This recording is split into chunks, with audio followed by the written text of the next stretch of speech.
من يهده الله فلا مضل له ومن يضلله فلا هادي له ونشهد أن لا إله إلا الله وحده لا شريك له ونشهد أن سيدنا وسندنا وحبيبنا وحبيب ربنا وطبيبنا وطبيب قلوبنا ومولانا ومولانا محمدا عبده ورسوله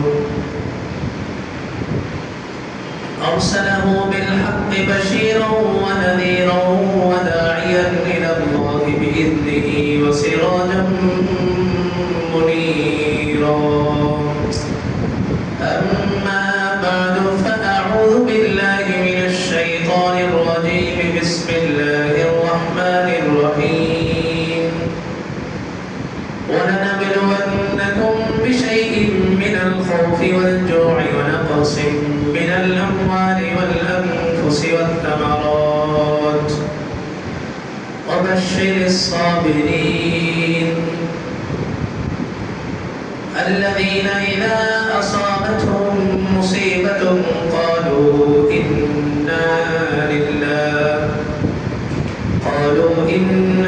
لله وإنا إليه راجعون وقال عليه الصلاة والسلام ألا إنما الدنيا خلقت لكم وإنما خلقتم للآخرة صدق الله العلي العظيم وصدق رسوله النبي الكريم ونحن على ذلك لمن الشاهدين والشاكرين والحمد لله رب العالمين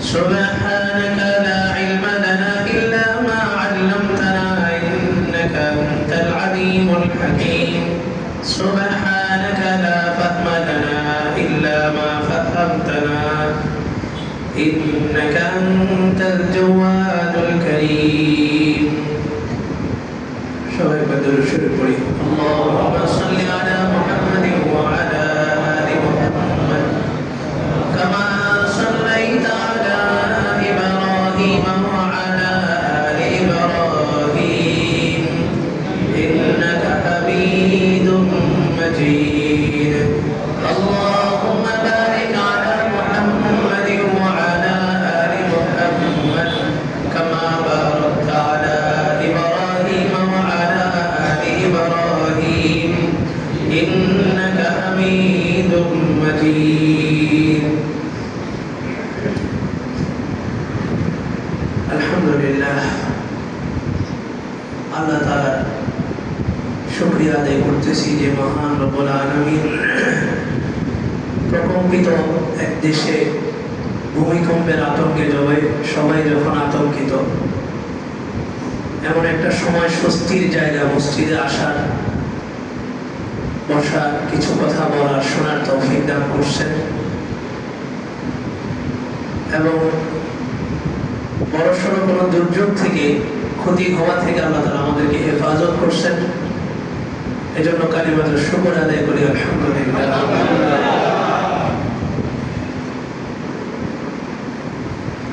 প্রকম্পিত মাটি এবং আতঙ্কিত জনগণ গতকালকে ঢাকা থেকে আসছি প্রায় রাত ৩টা বা ৪টা তখনও ঢাকায় ভূমিকম্প হয়েছে বিকালে একবার হয়েছে রাতে একবার হয়েছে আবার ৮ কত হওয়ার সম্ভাবনা দিছে শুধু ঢাকাতে আর ৫ তারিখের আগে মনে হয় ৯+ হবে পুরো দেশে এটা বিজ্ঞানের গবেষণা আর আল্লাহ বলেন তোমরা যদি সতর্ক হও তো আমি আযাবকে উঠায় নিব এটা হচ্ছে আল্লাহর ঘোষণা বিজ্ঞান তথ্য মিলায় সূত্র মিলায় একটা তথ্য প্রকাশ করে আর আল্লাহ বান্দার আমলের মাধ্যমেই সূত্র তৈরি করেন বিজ্ঞান যে সূত্রের মাধ্যমে বলছে ভূমিকম্প হবে ওই সূত্রটা আমরা নিজেরা হাতের কামাই দিয়ে তৈরি করছি আল্লাহ কোরআনে বলেন যাহারাল ফাসাদু ফিল বাররি ওয়াল বাহরি বিমা কাসাবা সৃষ্টি যত কিছু হয়, যত সমস্যা হয়, সবকিছু মানুষের হাতের কামাই। তো সূত্র তৈরি করছি আমরা, আমলের মাধ্যমে সূত্র তৈরি করছি, তওবার মাধ্যমে সূত্র যদি ভঙ্গ করি আল্লাহ তাআলা ভূমিকম্প থেকে হেফাজত করবেন। জমিনকে আল্লাহ তাআলা ভূমিকম্প দিয়া জাতিকে মেসেজ দেন যে যেই জমিনের উপরে তুমি মানুষের তন্ত্র প্রতিষ্ঠিত করতে চাইতেছ, ওই জমিনও তোমার কথা শুনে না, আমার কথা শুনে। নাইনের বিজ্ঞান বইতে বিজ্ঞান দুইটা তথ্য দিছে ভূমিকম্প হওয়ার। বিজ্ঞান বলে পৃথিবীর নিচে কিছু প্লেট আছে, এই প্লেটগুলো নড়াচড়া করে। নড়াচড়া করার কারণে দুইটা অবস্থা তৈরি হয়। একটা হচ্ছে প্লেটে প্লেটে বাড়ি খায়, তখন জমিনটা প্রকম্পিত হয়। আরেকটা হচ্ছে প্লেটগুলো সরে যাওয়ার কারণে ভূমি ধস হয়, মাটি নিচে নেমে যায়। এটা এক নম্বর ব্যাখ্যা। দুই নম্বরে সায়েন্স বলে যে জমিনের নিচে হচ্ছে গরম, উত্তপ্ত। কারণ হাদিসের ভাষ্য অনুযায়ী পৃথিবীর নিচে কি আছে? জাহান্নাম আছে। এবং বিজ্ঞান একটা সময় এই পৃথিবীর ভিতরে কিছু রাসায়নিক পাইপ ঢুকে কিছু চিৎকারের আওয়াজ রেকর্ড করছে, যেগুলোর ভিডিও চিত্র এখনো আছে। তো সেগুলো জাহান্নামীদের একটা চিৎকারের আওয়াজ।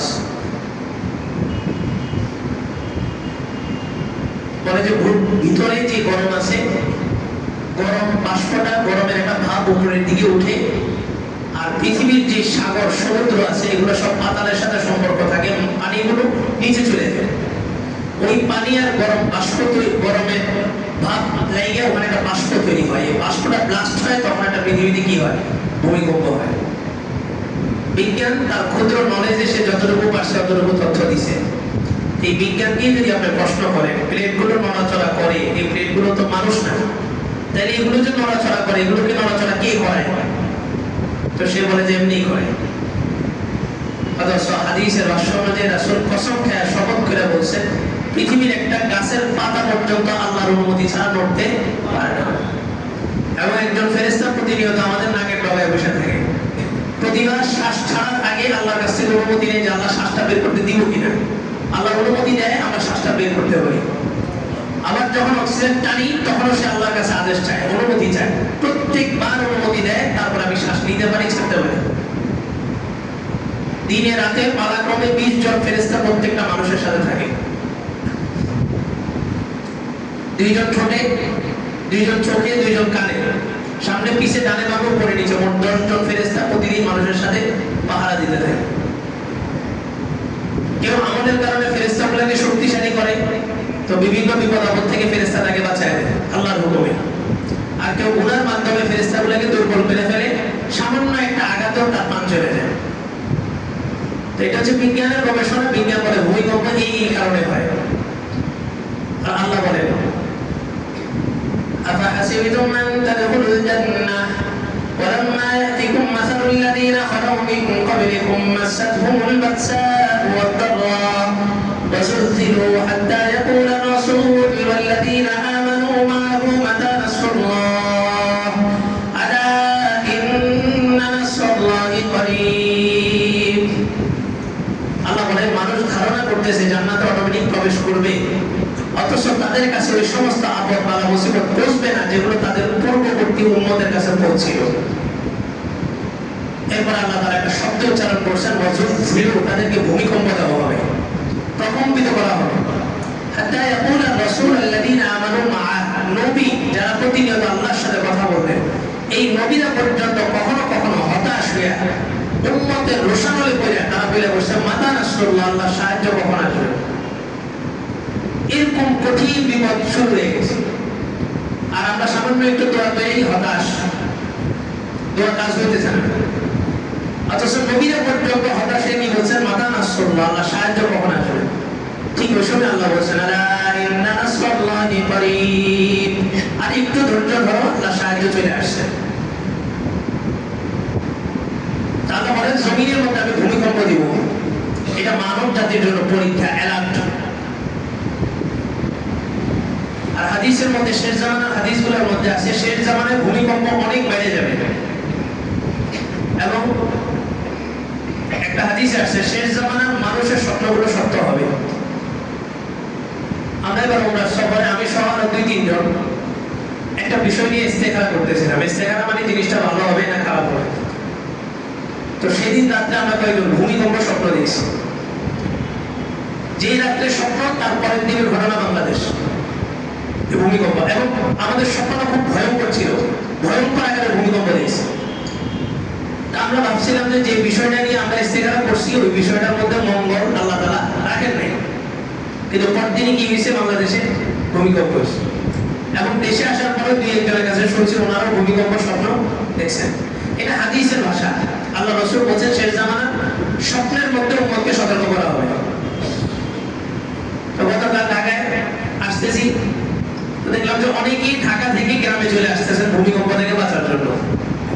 অনেকে ঢাকা সব ছেড়ে দিচ্ছেন, বড় বড় ভবনগুলোর মালিকরা যাদের বাড়ি আছে এদিকে সব চলে আসতেছে, ঢাকা সব ফাঁকা একদম।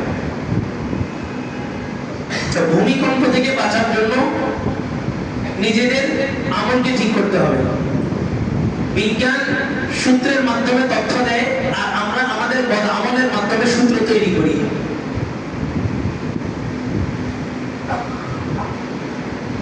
তো আমাদের ঈমানকে যদি মজবুত করতে পারি, 2টা আমল আমাদের হাতে থাকবে, 2টা আমল যদি রাখতে পারি তো 9 কেন 90 পার হলেও ইনশাআল্লাহ কোনো ক্ষতি হবে না।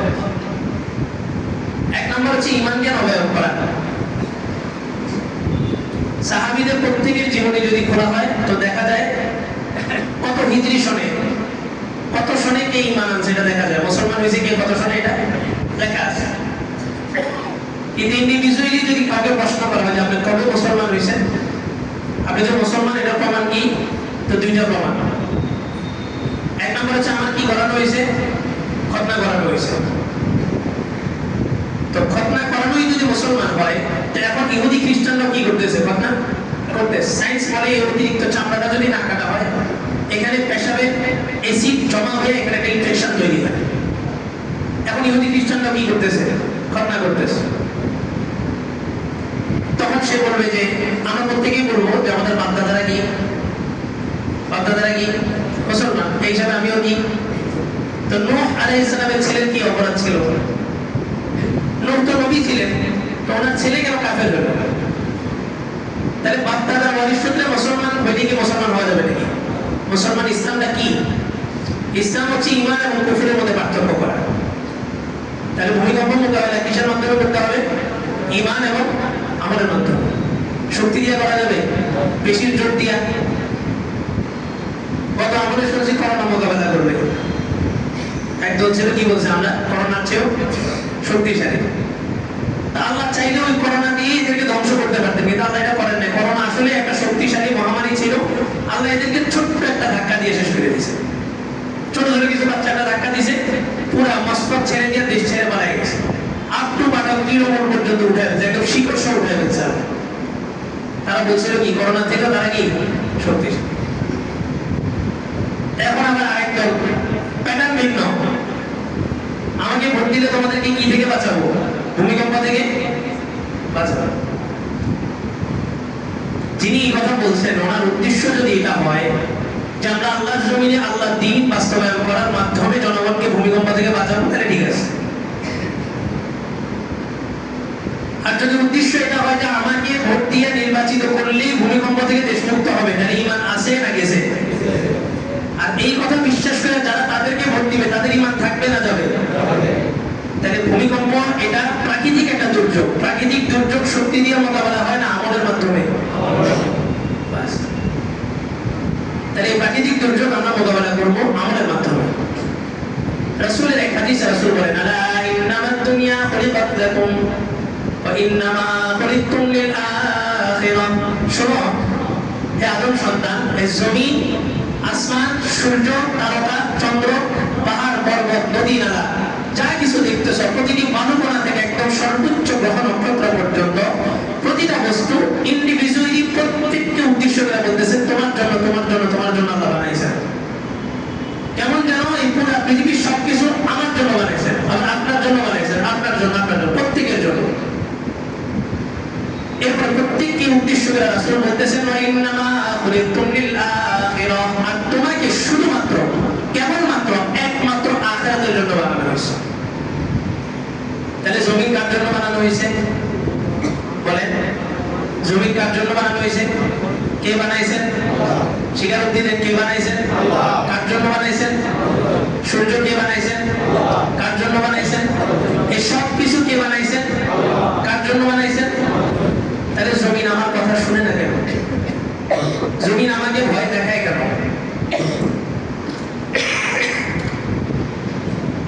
আল্লাহ সূরা বাকারার মধ্যে বলেন وَلَنَبْلُوَنَّكُمْ بِشَيْءٍ مِّنَ الْخَوْفِ وَالْجُوعِ وَنَقْصٍ مِّنَ الْأَمْوَالِ وَالْأَنفُسِ وَالثَّمَرَاتِ وَبَشِّرِ الصَّابِرِينَ।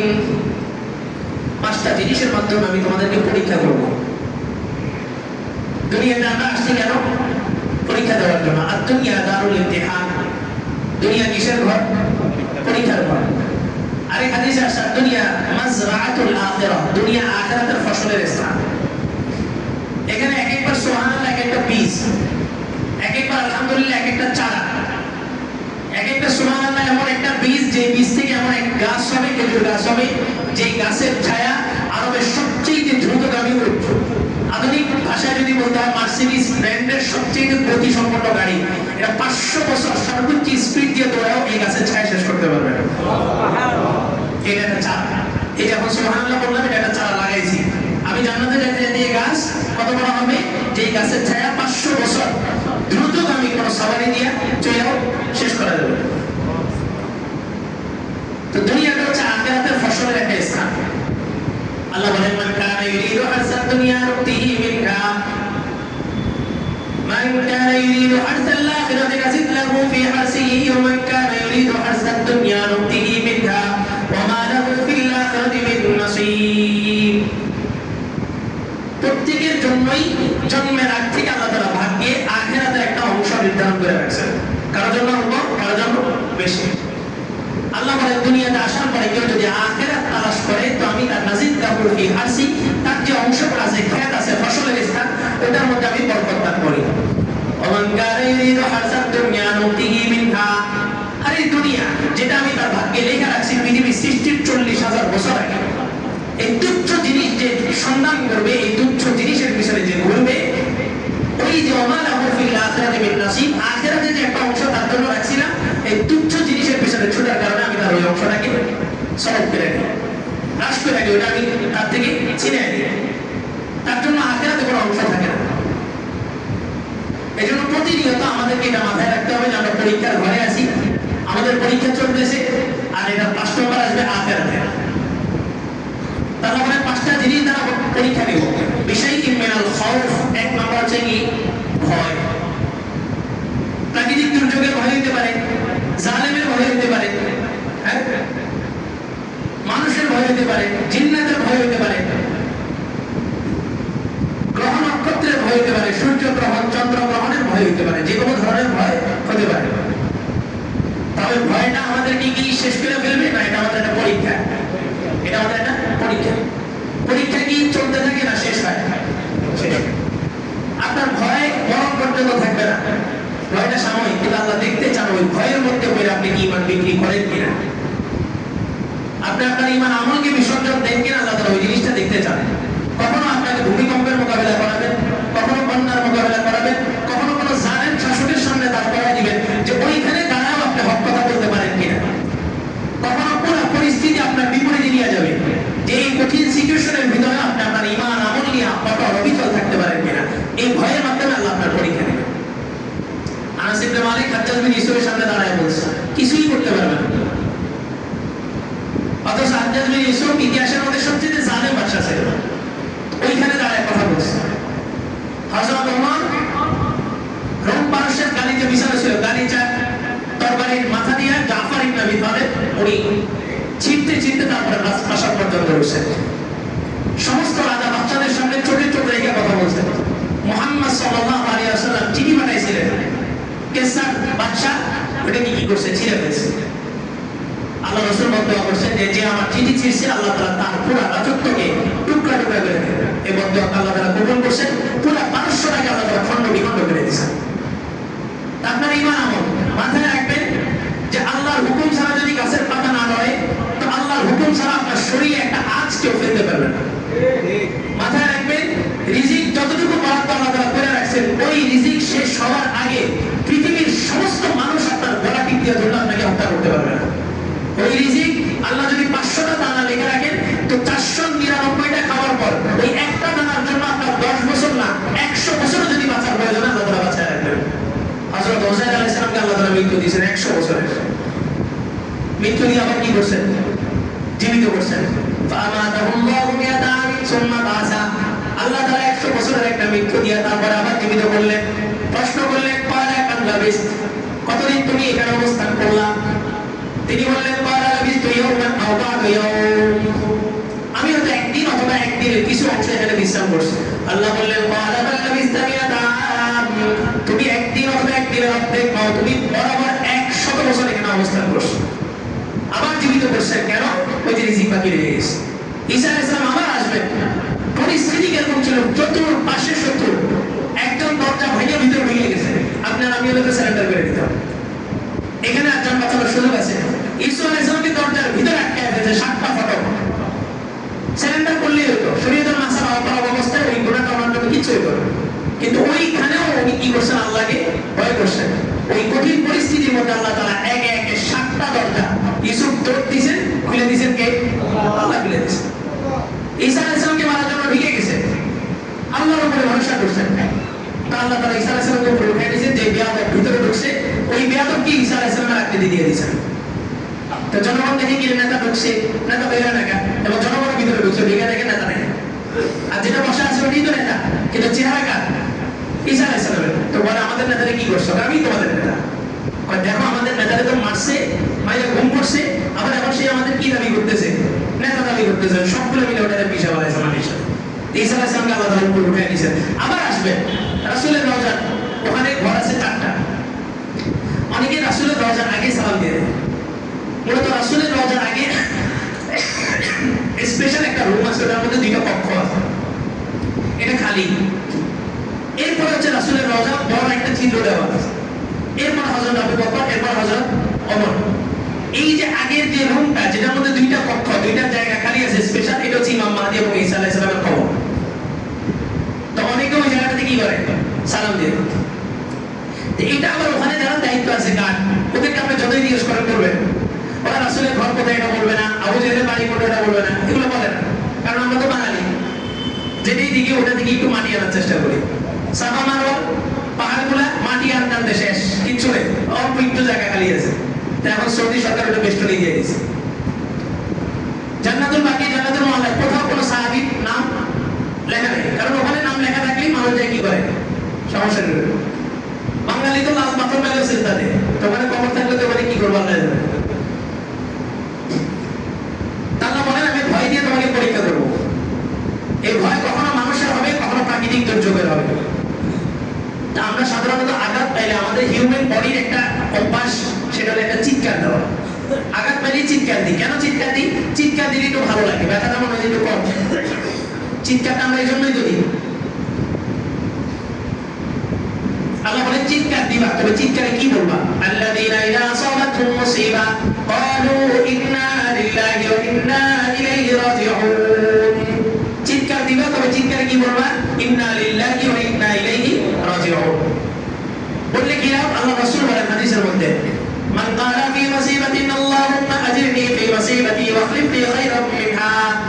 যে ব্যক্তি মুসিবতে পড়বে, কোন একটা সমস্যায় পড়বে, সমস্যাটা তার ব্যক্তির হতে পারে, সমস্যাটা তার ইজ্জতের হতে পারে, সমস্যাটা তার সম্পদের হতে পারে, যে কোনো কিছু নোকসানের মধ্যে পড়ে সে যদি বলে আল্লাহুম্মা আজিরনি ফি মুসিবাতি ওয়া আখলিফ লি খায়রাম মিনহা, এই দোয়াটা যদি পড়ে, তো আল্লাহ তাআলা বলেন আমি ওয়াদা করতেছি মা নানসাখ মিন আয়াতিন আও নুনসিহা নাতি বিখাইরিন মিনহা, আমি যা বান্দা থেকে ছিনে আনি, বান্দা যদি ওটার উপরে ধৈর্য ধারণ করে, তো বান্দাকে এর চাইতে উত্তম নাম ফিরিয়ে দেওয়া আমি আল্লাহর উপরে ওয়াজিব হয়ে যায়।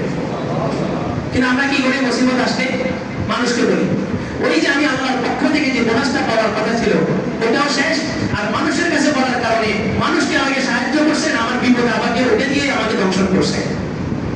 আপনার বন্ধুর সাথে আপনি কথা শেয়ার করছেন, বিপদের কথা, পারিবারিক কথা, তো বিপদের সময় আপনার ওই বন্ধুই আপনার ওই কথাগুলো দিয়ে আপনাকে কি করছে, আঘাত করছে। এই জন্য যে কোনো সমস্যায় পড়বেন, কি পড়বেন?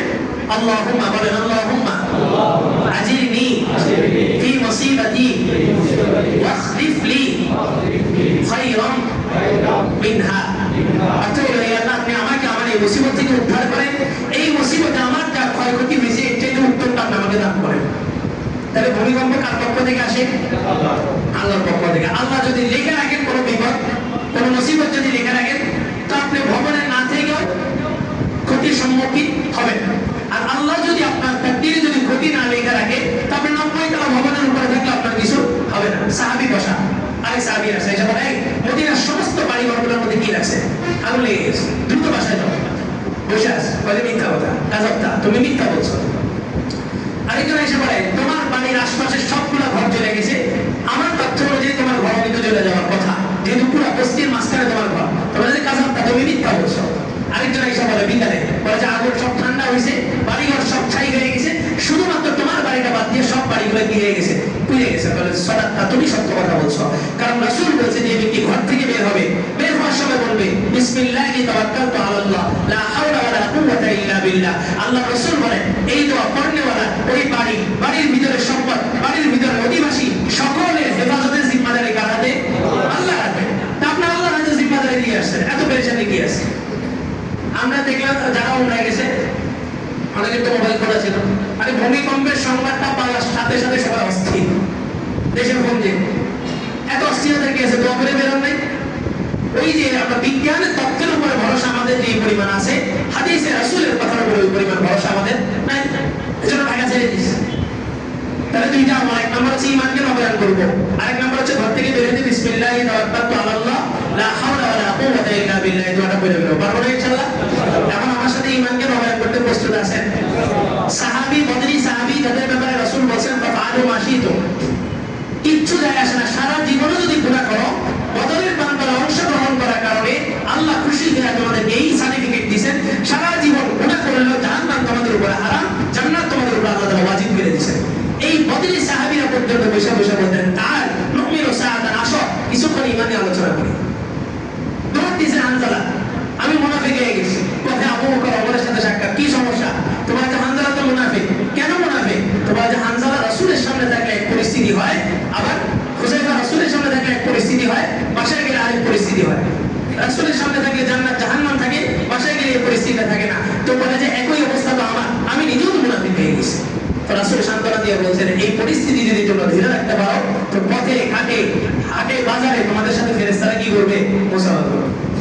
তো ওনারা ঈমান নিয়ে সঙ্গীত, আপনি আর আমি তো ওই যে বললাম বাপদাদার ওয়ারিস সূত্রে মুসলমান হয়েছি, একজন আমরা বলতে পারবো যে অমুক দিন অমুক হুজুরের হাতে হাত রাইখা আমি তালিকা করছি, যার কারণে আমি ইসলাম ধর্ম গ্রহণ করার আগেও সুখ খেয়েছি, ইসলাম ধর্ম গ্রহণ করার পরেও সুখ খাইতেছি। আমার বাপেও খাইছে, আমিও খাই, দাদাও খাইছে, আমিও খাই, আমিও খাইতেছি, আমার সন্তানরাও খাবে। আমি হজে যাওয়ার আগেও খাইছি, হজ থেকে এসে আরো বেশি খেতেছি। চলতেছে না? আমি তো মুসলমান, আমি মুসলমান না? তো বেলাল তো মুসলমান ছিল, উতবা, শাইবা, আবু জাহেল একের পর এক মারছে, মারতে মারতে ক্লান্ত হয়ে গেছে, তারপর বেলালের মুখে গিয়েছিল আহাদ আহাদ আহাদ। কোথায় দিয়ে গেছে বেলাল? আজান দিছে, একজন সুন্দর সুদর্শন কণ্ঠের অধিকারী, সে আজান দিছে। বেলালের আজানটা কত সুন্দর ছিল না, কালো বর্ণের, হাফসি, গোলাম, ইসলামিক টুপি যারা পড়তেছে, এখন একটা ভাবসাব ধরা দরকার। রাসূলের কাছে সাহাবীরা আবেদন জানাইছে, একজন সাহাবী সুন্দর কণ্ঠের অধিকারী, সে আজান দেয়, ঠিক আছে দাও। আজান দিয়েছে, ঘড়ি তো ছিল না, রাসূল বারবার পিছনে তাকাইতেছেন, মসজিদ নববীর সামনে, সাদা হইতেছে না কেন? সাদা হইলে নামাজ পড়বে। আমরা 11 মাস সাদা হইলে নামাজ পড়ি, আর 1 মাস অন্ধকারের মধ্যে নামাজ পড়ি, রমজান মাসে। হ্যাঁ, তো জিবরাইল আসছে, আয়েশা বলে ইয়া রাসূলুল্লাহ, বারবার পিছন দিকে চেহারা ঘুরাইতেছেন কেন? জিবরাইল আসছে, সাদা হইতেছে না কেন? চন্দ্রগ্রহণ বা সূর্যগ্রহণ হইল কিনা? তো বলে যে আজকে আজান দিলেন না যে? তো বলে এত সুন্দর আজান দিয়েছে, তুমি বেলাল কোথায় ছিলা? বেলাল বলে আমি একটা কথা আমার নিজের থেকে বলার অধিকার নেই, আমি যেটা বলি আমাকে কে বলেন? তাহলে আজান হয় নাই, এই কথাটাকে আমি জিবরাইলের কথা না আল্লাহর কথা? আল্লাহর কথা। সারমাদান ইলা ইয়াউমিল কিয়ামা, বেলাল যদি আজান না দেয় তো এই রাত কিয়ামত পর্যন্ত রাত থাকবে, আর কোনদিন সূর্য উঠবে না। তো মর্যাদা আল্লাহ তাআলা কোথায় উঠেছে? তো বেলাল তো ইসলাম গ্রহণ করছে, আমিও তো ইসলাম গ্রহণ করছি, ওই ইসলাম কোনটা? আমার ইসলাম কোনটা? খাব্বাব পিঠের কাপড় উঠেছে, হযরত ওমর থেকে অজ্ঞান হয়ে গেছে, জ্ঞান ফিরা পড়ায় বলে এমন বিমর্ষ কোমর আমি ওমরের জীবনে নবীকে আমি জীবনে কোনোদিন দেখিনি। পুরো একটা কঙ্কাল হাড্ডি ছাড়া তোমার কথা আর কিচ্ছু নেই। খাপ্পা করে আমাকে নিয়ে উত্তপ্ত মরুভূমি বালুর মধ্যে আগুনের কয়লা দিয়ে ওখানে আমাকে শোয়া দেওয়া হইতো। ইসলাম ধর্ম ত্যাগ না করলে আমাকে এভাবে মেরে ফেলবে। তো অধিকাংশ সময় আমার কোমরে চর্বি করিনা ওই আগুনের কয়লা গুলো কি হয়েছে, ঠান্ডা হয়েছে। এরপর ইসলাম ছাড়েন নেই। তো ওইটাও তো ইসলাম, আমারটাও তো ইসলাম। আজকে ইসলামকে আমরা নবায়ন করবো, ইমানকে নবায়ন করবো। তবে সত্য হলো আজকের পর থেকে আর এমন কোন কাজ আমি করবো না যেটা ইসলামের সাথে সাংঘর্ষিক। পারবো তো ইনশাআল্লাহ? সবাই পারবেন তো ইনশাআল্লাহ? যারা পারবেন ওনারা আমার সাথে কালিমা দৌড়াবেন, ইমান দৌড়াবেন। আর যারা পারবেন না বাকিরে যেও আপনি সেই আবার বেনামাজির মতো থাকবেন, আবার সুদ ঘুষের কারবারে জড়িত হবেন, আবার অন্যায় অশ্লীল কাজগুলোতে আপনি জড়িত হবেন। তারা এখানে তওবাটা কইরা বাকিদের তওবা নষ্ট করেন না। আর যদি পাক্কা সাচ্চা দিলে তওবা করতে পারেন, নিজের মনের মধ্যে যদি এটা বিশ্বাস আসে যে আজকে মসজিদ থেকে বের হওয়ার আগেও আমার পান চলে যেতে পারে, তাহলে আপনি এখানে তওবা করেন। আর যদি আপনার বিশ্বাস হয় যে এখনো বাপ বেঁচে আছে, বড় ভাই বেঁচে আছে, বড় বোন বেঁচে আছে, মা বেঁচে আছে, আমার মৃত্যুর এখনো দেরি আছে, তো আপনি অবকাশ নেন, আপনি সুযোগ নেন। পারবেন তো ইনশাআল্লাহ? আজকে ইসলাম ধর্ম গ্রহণ করবো মানে আমার জীবনের একটা টার্নিং পয়েন্ট। এখান থেকে আমার পরিবর্তন। কি বলেন, পরিবর্তনের সময় কি এখন আসে নেই? এখন কি গুনাহ আছে যেটা আপনি এখনো করেন নাই, যেটা আমি এখনো করিনি? এমন কোন গুণাটা আছে, এমন কোন গুণের স্বাদ আছে যেটা আমরা এখনো গ্রহণ করিনি? সবগুলো গ্রহণ করছি। পূর্বের জাতি কোনটাকে আল্লাহ তাআলা মাটির সাথে ধসায় দিয়েছেন, কোনটাকে আল্লাহ তাআলা বাতাসে উড়ায় দিয়েছেন, কোনটাকে আল্লাহ তাআলা বানর বানায় দিয়েছেন, দিয়েছেন না? তো ওই গুণাগুলো কি এই কওমের আমরা কি একটাও বাদ দিছি? সমকামিতার গুণার কারণে আল্লাহ তাআলা কি করছেন, পুরো জাতিটাকে ধসায় দিয়েছেন। এই সমকামিতার গুণা এটা কি প্রমোট দিয়ে এখন সমাজের মধ্যে প্রতিষ্ঠিত হইতেছে না? আযাব আসতেছে না? এটা তো সংকেত দিতেছে আযাব। চূড়ান্ত আযাব যখন এসে পড়বে কেউ বাঁচবে না, না মুসল্লি, না ইমাম, না খতিব, কেউ বাঁচবে না। আল্লাহু আকবার। পারবেন তো ইনশাআল্লাহ? আজকের পরে একটা পরিবর্তন। মসজিদে একটু তারপর পিছনে হাবেশাব একজন আছে। হাবেশাব কোথায়? আনাম কোথায়? সামনে সবাই একটু জায়গা করে দেন। এগুলো মহল্লার কৃতি সন্তান আজকে হাফেজ হবে, একটু জায়গা করে দেন। সাজ্জাদ সামনে আসবে।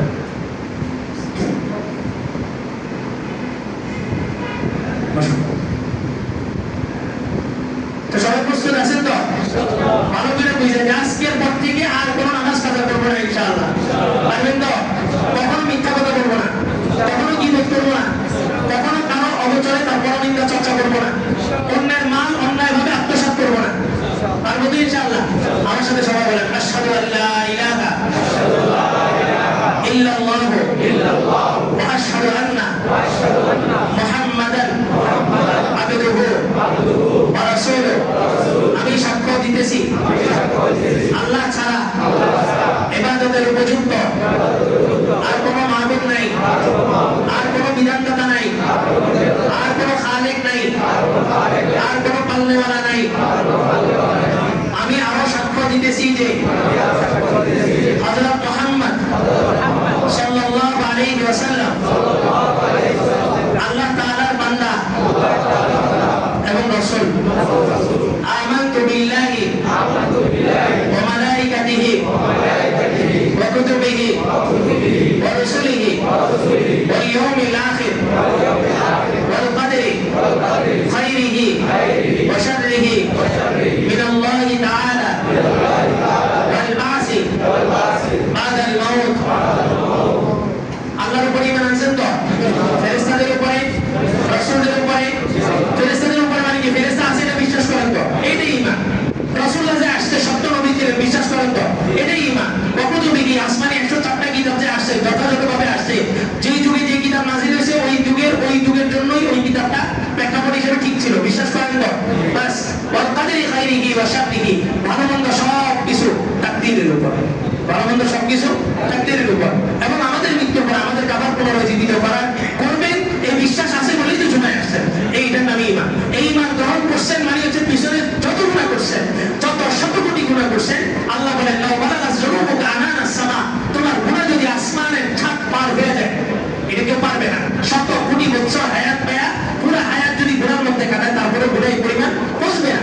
আল্লাহ তাআলা বলেন যদিও মাইনা নিলাম কথার কথা ওই পরিমাণ তোমার গুনাহ পৌঁছে যায়, সুম্মা ইস্তাগফারতানি, এরপরে তুমি খাঁটি দিলে অনুশোচনার জায়গা থেকে আমার কাছে শুধু একবার ইস্তিগফার পাঠ করবা, ঈমানকে দৌড়ায় নিবা, গফারতুলা, আমি তোমার সারা জীবনের সব গুনাহগুলোকে এক মুহূর্তের মধ্যে মাফ করে দেব।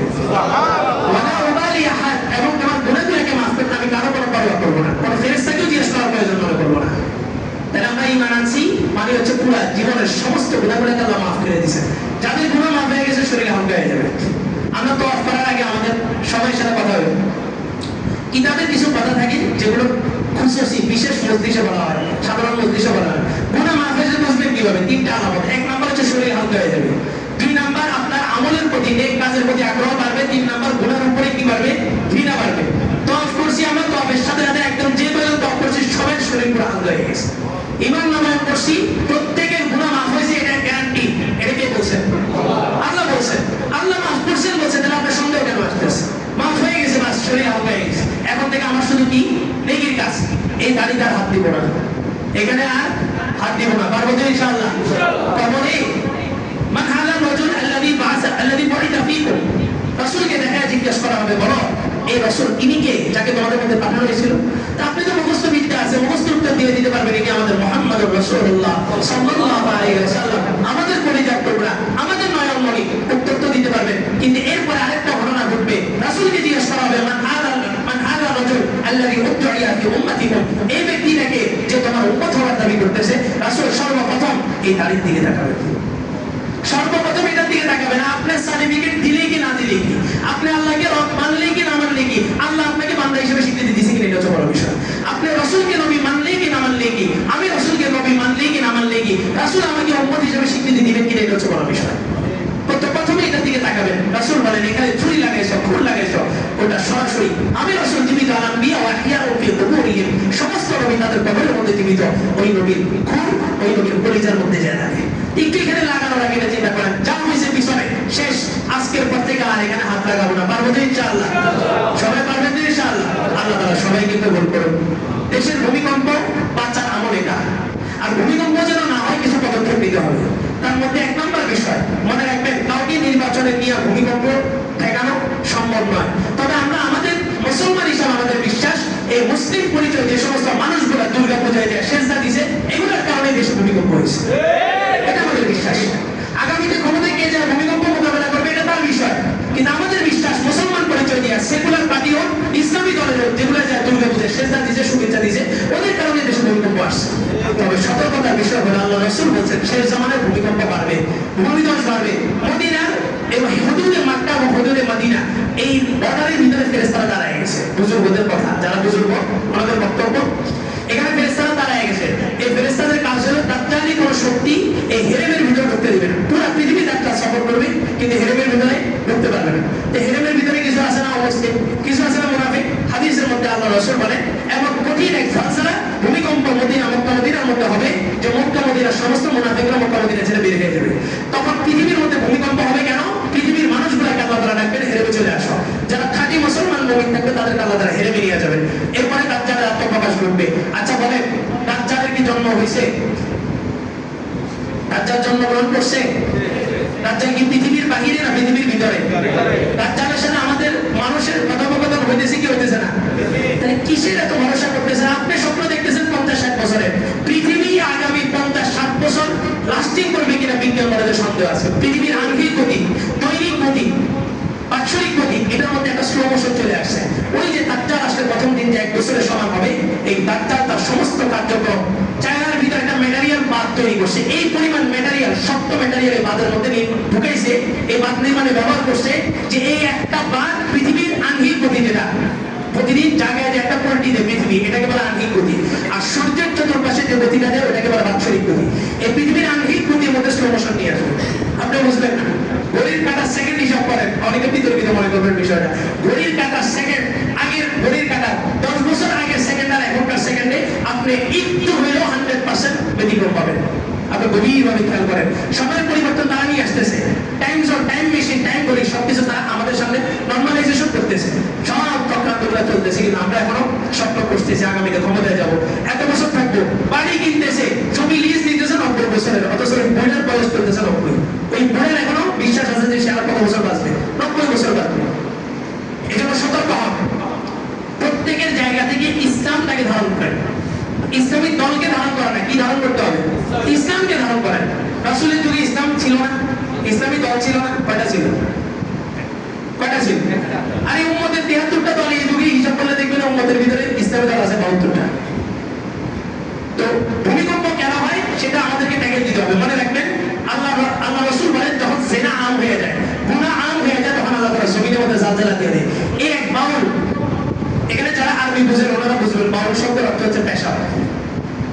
আপনার বিশ্বাস করেন, আপনি গুগলে সার্চ দিয়ে দেখেন, গুগল ট্রান্সলেশনে দেয়া মুখ্য লেখা আপনার আরবি সার্চ দেন, দেখবেন এখানে কি বের হবে, বাউল। বাউল মানে কি? পেশা। বালা ইয়াকুল, এটা মূল হয়েছে। এই বাউল মানে হচ্ছে পেশা। এই বাউল সরকার, এটা তো বাউল সরকার নাম দিতে হবে বাউল খিনজির। বাউল খিনজির, খিনজির মানে কি? শুকর। শুকরের গোশত, পেশা, রক্ত, লালা, ঘাম সবকিছু কি একদম হারাম। কোন প্রাণী হারাম হয়েছে, কিন্তু কোরআনের মধ্যে উল্লেখ করছে আল্লাহ শুধু লাহমুল খিনজির, খিনজিরের গোশত। এটা মারাত্মক ডেঞ্জারাস পর্যায়ে হারাম। বাউল খিনজির কেননা আমাদের কাছে মনে হয় ও যে জঘন্য কথাগুলো আল্লাহকে নিয়ে এখন বলছে, আমাদের কাছে মনে হয় জন্মের পরে বাচ্চাকে রোদে দেয় না, রোদে মা রোদে দেয় না, এটার মানে রোদে দিয়েছিল, এটার মুখের মধ্যে এসে মনে হয় শুকরে পেশাব করছে। মানে এত কঠিন জঘন্য কথাবার্তা, এত নিকৃষ্ট কথাবার্তার মধ্যে বের হইতে পারে। এটার মুখের ভিতরে কি পেশাব করছে? শুকরে পেশাব করছে। আবার এটা তো এক নাস্তিক বক্তা, ইমান তো গেছে। নব্য কিছু নাস্তিক আমাদের সমাজে আগামী দিনে নেতৃত্ব দিবে, স্বপ্ন দেখতেছে। নব্য নাস্তিক বলছি কেন? প্রমাণ সহকারে আমি এদেরকে নাস্তিক প্রমাণ করতে পারবো, মুরতাদ প্রমাণ করতে পারবো। একটা প্রকাশ্য আল্লাহকে নিয়ে বিষদগার করছে। এরা বাদশাহীলতার নাম দিয়া এই সমস্ত নেতারা এদের আবার পক্ষাবলম্বন করতেছে। এরা আবার স্বপ্ন দেখতেছে আমাদেরকে আগামী দিনে নেতৃত্ব দিবে, লিড দিবে। এত সহজ। এবার বাংলার এই শতাব্দী, এটা ইসলামের শতাব্দী। ইসলামকে মাইনাস করে ক্ষমতার স্বপ্ন যদি দেখেন, সেকুলার পার্টি তো চান্সই পাবে না, কোনো ইসলামী দলকে চান্স দেওয়া হবে না। প্রতিশ্রুতি ক্ষমতায় যাওয়ার আগে দিতে হবে, ক্ষমতায় যাওয়ার পরে এটা করবো এটা করবো না। আপনি আগে থেকে আমাদের সাথে আন্দোলন অংশগ্রহণ করে এগুলো ক্ষমতায় যাওয়ার আগে বাস্তবায়ন করবেন, তারপর আমরা আপনাদেরকে ক্ষমতায় বসাবো। ক্ষমতায় যাওয়ার আগে এটা বাস্তবায়ন করতে হবে। আল্লাহকে নিয়ে গালি দিছে, ওর ভিতরে ইমান চলে নেই। আর তৌহিদি জনতা ওর চামড়ার মাইরা নর্দমার ভিতরে ফেলাইছে, উপযুক্ত শাস্তি দিয়ে ওটা দিছে। তৌহিদি জনতা হাতে আইনটা নিল কেন? এই রাষ্ট্র 54 বছর পর্যন্ত বৈষম্য বিরোধীর নাম দিয়ে শুধুমাত্র ইসলামকে আঘাত করছে। সাম্প্রদায়িক সম্প্রীতির নাম দিয়ে বারবার ইসলামকে আঘাত করা হয়েছে, বারবার ইসলামকে জুলুম করা হয়েছে। এই কারণে এখন তৌহিদি জনতা এই 54 বছরের এক সিস্টেমের উপর থেকে আস্থা সরাই নিয়ে আইন এখন হাতে তুলে দিছে। এই বাউল সরকার, সে যদি বাদশাহীলতার নামে আমার আল্লাহর বিরুদ্ধে বিষদগার করতে পারে, এই বাউল সরকারকে যদি, বাউল খিজদিরকে যদি ছাড়া হয়, তো তৌহিদি জনতা তার হাতের স্বাধীনতা দিয়া এই বাউল সরকারের জিব্বাটাকে ছিঁড়ে ফেলবে ইনশাআল্লাহ। তোমার বাকস্বাধীনতার নামে যদি তুমি আমার আল্লাহকে নিয়ে বিষদগার করো, তো আমার হাতেরও একটা স্বাধীনতা আছে। আমাদের হাতের স্বাধীনতা হয়েছে হাতে তরবারি ব্যবহার করবো, আর ওই তরবারির স্বাধীনতা হয়েছে বাউল বাউল নামে সবগুলোর গদ্দানকে তার শরীর থেকে আলাদা করে দেওয়া। 54 বছর পর্যন্ত আমরা দেখে আসি, পিন দিয়ে টিকে গেছে। এখনো যদি আন্দোলনে নামি, খতমে রহমতের দাবি কার কাছে দাবি করবে? এগুলো তো সব নাস্তিক প্রত্যাগ বসে আছে। ওদের কাছে আমার কিসের দাবি? কাফনের কাপড় নিয়ে রাস্তায় নামতে হবে, যে এই দাবি বাস্তবায়ন করা ছাড়া আগামী নির্বাচন পর্যন্ত বয়কট করা হবে। এই দাবিগুলো বাস্তবায়ন হবে, তারপরে নির্বাচন, তারপরে একটা সরকার ওখানে বসবে। পারবেন তো ইনশাআল্লাহ? আরে সৈনিক, আপনার রিজি একটা চালও যদি বাকি থাকে, ওইটা খাওয়ার পরেই আপনার মৃত্যু আসবে। ভয় কিসের? আপনাকে দুনিয়াতে পাঠাইছে কেন? আপনাকে দুনিয়াতে পাঠাইছে কেন? সম্পদ দিয়েছে কেন? যাকাত দেওয়ার জন্য, তো যাকাত দিতেছে না। পেট দিয়েছে কেন? রোজা রাখার জন্য, তো মাসে একবার কি করতেছেন? বছরে এক মাস রোজা রাখতেছেন। আপনার এই শরীরে শক্তি দিয়েছে কেন? হজ করার জন্য, তো হজ করার জন্য কি করতেছেন? হজ করতেছেন। সবকিছু মানে এই শরীর, এই জান কেন দেওয়া হয়েছে? ইন্নাল্লাহা আশতারা মিনাল মুমিনিন আনফুসাহুম ওয়া আমওয়ালাহুম বিআন্না লাহুমুল জান্নাহ। আল্লাহ বলেন, তোমার এই শরীর, তোমার এই আত্মা, তোমার চোখ, হাত সবকিছু আমি শুধুমাত্র দিছি আমার রাস্তায় খরচ করার জন্য। জিহাদের জন্য প্রস্তুত থাকতে হবে প্রতিনিয়ত। নামাজের জন্য প্রস্তুত আছি না এখন? এখন কি নামাজ পড়বো কেউ?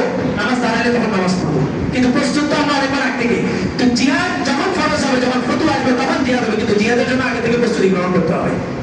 আপনি খায়া খেয়ে বসে বসে একটা পেট বাড়ায় দিতেন, আপনি কিসের বোঝাই?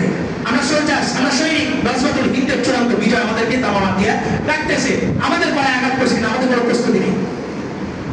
এই জন্য জিহাদের মন মানসিকতা প্রত্যেকটা মুমিন লালন করতে হবে। রাসূল বলেন, জিহাদের মন মানসিকতা লালন করে নাই। জিহাদের কোনো স্বপ্ন তার দিলের মধ্যে ছিল না, সে মারা গেছে। আমি রাসূল জানি না সেই ইহুদি মারা গেছে না খ্রিস্টান মারা গেছে। কত বড় ধমকি! জিহাদ করি আর না করি, কিন্তু জিহাদের স্বপ্ন প্রত্যেকটা দিলে কি করতে হবে? লালন করতে হবে। যখন ডাক আসবে, তখন জান নেওয়ার জন্য প্রস্তুত থাকবে, দেওয়ার জন্য না। দেওয়ার মাসালা তো আসবে পরে। জিহাদ কি মরা শিখেছে না বাঁচা শিখেছে? তো জিহাদ করে মরতে চাই কেন? জিহাদ করে আমরা বাঁচতে চাই। জিহাদ এই জন্যই ফরজ করা হয়েছে, যে সমস্ত কুলাঙ্গারগুলা সমাজের ভিতরে ইসলাম প্রতিষ্ঠায় বাধা দিবে, এগুলোকে সাইজ করার জন্য। তো এগুলোকে সাইজ করতে যায় যদি নিজে জান চলে যায়, তাহলে আমি শহীদ। আল্লাহ রাসূল বলেছেন, তার জান্নাত তাহতা জিল্লাতিস সুয়ুফ, এই শহীদের জান্নাত হচ্ছে এই তরবারির ছায়ার নিচে। তার আফসোস কিসের? সবাই সবসময় প্রস্তুত থাকবো, প্রস্তুত থাকবো তো ইনশাআল্লাহ। বাস আর কি গুনাহ আছে, কোন গুনাহ আছে করিনি, সব গুনাহ করছি। এবার বাস জানটাকে শুধু সর্বোচ্চ জায়গায় খরচ করার জন্য প্রস্তুত থাকতে হবে ইনশাআল্লাহ। আমাদের এই সমাজের সূর্য সন্তান, এদের কারো কারণেই মনে করেন ভূমিকম্প হয়ে কোনো বিপদ আসে নাই। মাসুম কোনো কোনো নেই, কোরআনের হাফেজ। আজকে একজন এখানে কোরআন শেষ করবে। আমি অনেক ছাত্র মাদ্রাসার ভিতরে অনুষ্ঠান হয়েছে, এই অনুষ্ঠানটা মসজিদে করতে চাইছি, আমাদের মহল্লাবাসীকে কিছু মেসেজ দেওয়া দরকার। এরা আমাদের সূর্য সন্তান, আর এদের অনুষ্ঠানগুলো এখানে করার পরে গার্ডিয়ান এলাট হবে। কি এলাট? এরাই আগামীতে এখানে নামাজ পড়াবে, এরাই আগামীতে এখানে তারাবি পড়াবে, এরাই আগামীতে এখানে আজান দিবে। ওই বরিশাল থেকে নোয়াখালী থেকে একজন এসে তারাবি পড়াবে, বরিশাল নোয়াখালী থেকে একজন এসে ইমামতি করবে, আরেকজন এসে প্রদীপ করবে। আপনার মহল্লা এই 54 বছর পর্যন্ত একজন সূর্য সন্তান জন্ম দিতে পারলো না, এটা আমাদের ব্যর্থতা। এগুলো আমাদের আগামী প্রজন্ম, এরা আগামীতে এখানে তারা ইমামতি করবে। এই ঘোষণার পরে গার্ডিয়ান এদেরকে ওইভাবে দেখবে, মহল্লার মানুষ এদেরকে সম্মান করবে। এরা ছোটবেলা থেকে নীতি নৈতিকতার উপরে বড় হবে। বলেন রাসূল নবুয়তের দাবি করছে কি মদিনায় যায় না মক্কায় বসে? মক্কায় বসে। কোন মক্কায়? যে মক্কাবাসী রাসূলকে সাদিক বলছে, রাসূলকে আমিন বলছে। লজ্জা স্থান কখনো কেউ দেখে নাই। আবু তালেব একদিন কাবা ঘরে পাথর আনার সময় বলছে, ভাতিজা তুমি লুঙ্গিটা খুলে, ছোট মানুষ লুঙ্গি খুলে মাথার নিচে দাও, তাহলে পাথর বহন করতে সহজ হবে। লুঙ্গিটা টান দিয়েছে, রাসূল টেনে গেছে। এই পরিমাণ লজ্জাশীল ছিল। তো ওই রাসূল তারপরে যে মক্কায় কি করছেন? দাওয়াত দিয়েছেন, গ্রহণ করে নাই। পরে আল্লাহ তাআলা পীরের বেশে আবার মক্কার মধ্যে এটা প্রতিষ্ঠিত করছেন। প্রত্যেকটা মানুষ সমাজের মধ্যে প্রতিষ্ঠিত হতে হবে, তাহলে নীতি নৈতিকতার মানদণ্ড ঠিক থাকবে। এখন আমার সমাজে আমার ভ্যালু নেই, আমার রেপুটেশন আমার সমাজে খারাপ, অন্য আরেক জায়গায় যে আমি প্রতি হুজুর তুজুর ভর্তি চাই লাভ আছে নাকি? প্রত্যেকেই তার সমাজের ভিতরে, আর বাকি যাদের সন্তান আছে তারাও এই সন্তানগুলোকে দেখে একটা সবক গ্রহণ করবে। আর এদের দুইজনকে সবসময় আপনারা চোখে চোখে রাখবেন। কি সমস্যা, কি বিষয়? এরা আমাদের সম্মান। ভূমিকম্প হয়েছে, এর চাইতে কম মাত্রা 3 কত জাপানে হয়েছে, পুরো একটা মাটির সাথে মিশে দিচ্ছে। এখানে তো 6 পয়েন্ট পাওয়া গেছে, তার প্রতি কিছু হয়নি, মাসুম বাচ্চাগুলোর জন্য কিছু হয়নি। আগামীতেও ভূমিকম্প হবে। আজকে আমরা ইমান ধরেছি, যদি নিজেদের ইমান আমল ঠিক রাখি তো পুরা বাংলাদেশ তছনছ হয়ে যেতে পারে, কিন্তু নিশ্চিত থাকেন একাডেমি অন্তরে কিচ্ছু হবে না ইনশাআল্লাহ। ইমান আছে তো, ইমান ঠিক রাখেন, ফায়সালা আল্লাহর উপর থেকে। হ্যাঁ, যদি কিছু হয়েও যায় ওটা তাকদীর আল্লাহ তাআলা বহু আগে থেকেই লিখে রাখছেন। আল্লাহ তাআলা কথাগুলো বুঝার আমল করার তৌফিক দান করুন। এখন আমাদের সামনে এই ছোট্ট